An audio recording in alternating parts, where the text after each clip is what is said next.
Bismillahirrahmanirrahim. Assalamualaikum warahmatullahi wabarakatuh. Perkenalkan, nama saya Aprilia dari Fakultas Teknik, jurusan Teknik Elektro, Prodi S1 Teknik Elektro, Universitas Tadulako. Baiklah, pada kesempatan kali ini saya akan mempresentasikan hasil dari tugas akhir saya yang berjudul Sistem Monitoring Detak Jantung dan Kadar Oksigen dalam Darah pada Manusia Berbasis IoT atau Internet of Things. Alat ini dirancang untuk dapat memonitoring detak jantung dan kadar oksigen dalam darah manusia secara real-time dengan berbasis pada Internet of Things. Alat ini dilengkapi dengan microcontroller Node MCU ESP8266 sebagai pengontrol data yang terintegrasi dengan sensor MAX 30100 sebagai sensor detak jantung dan saturasi oksigen dalam darah. Dilengkapi dengan catu daya bawaan, membuat alat ini dapat digunakan di mana saja dan kapan saja tanpa perlu sumber listrik atau sumber daya listrik langsung.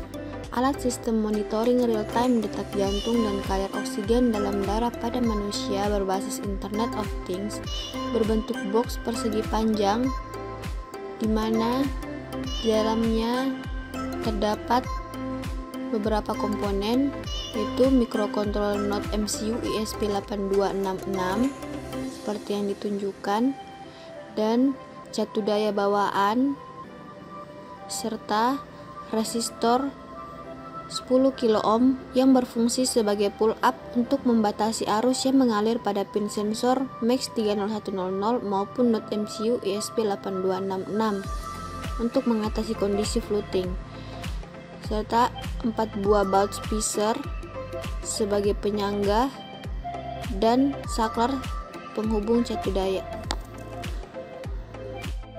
Baiklah, sekarang kita akan lanjut ke sistem kerja alat.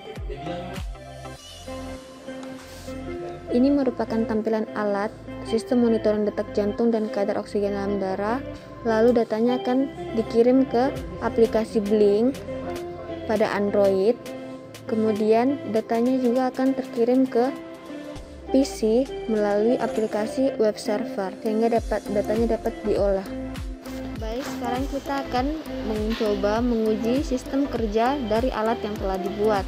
Pertama, kita akan meletakkan tangan di atas sensor, lalu sensor akan mengirim data ke microcontroller, lalu microcontroller akan mengirim data ke platform IoT pada Blink yang akan ditampilkan oleh Android.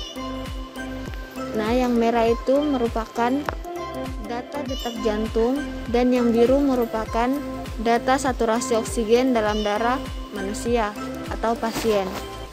Datanya akan terekam oleh aplikasi Blink pada Android, dan data juga akan dapat ditampilkan melalui web server pada PC atau personal komputer.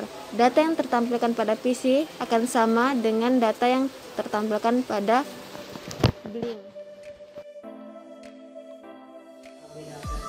Dari pengujian alat yang telah dilakukan, tampak nilai dari detak jantung dan saturasi oksigen dalam darah, di mana menurut penelitian Tania Safitri dari halosehat.com menerangkan bahwa detak jantung normal pada manusia berbeda-beda berdasarkan usia, di mana detak jantung normal pada anak-anak usia 3-12 tahun ialah 52-136 beat per menit atau BPM.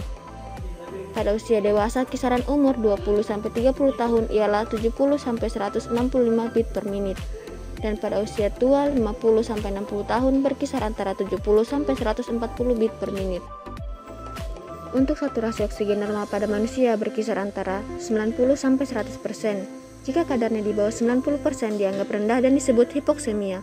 Kadar oksigen dalam darah di bawah 80% dapat mengganggu fungsi organ seperti otak dan jantung.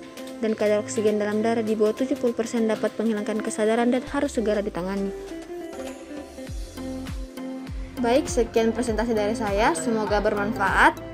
Saya akhiri, wabillahi taufiq wal hidayah. Wassalamualaikum warahmatullahi wabarakatuh.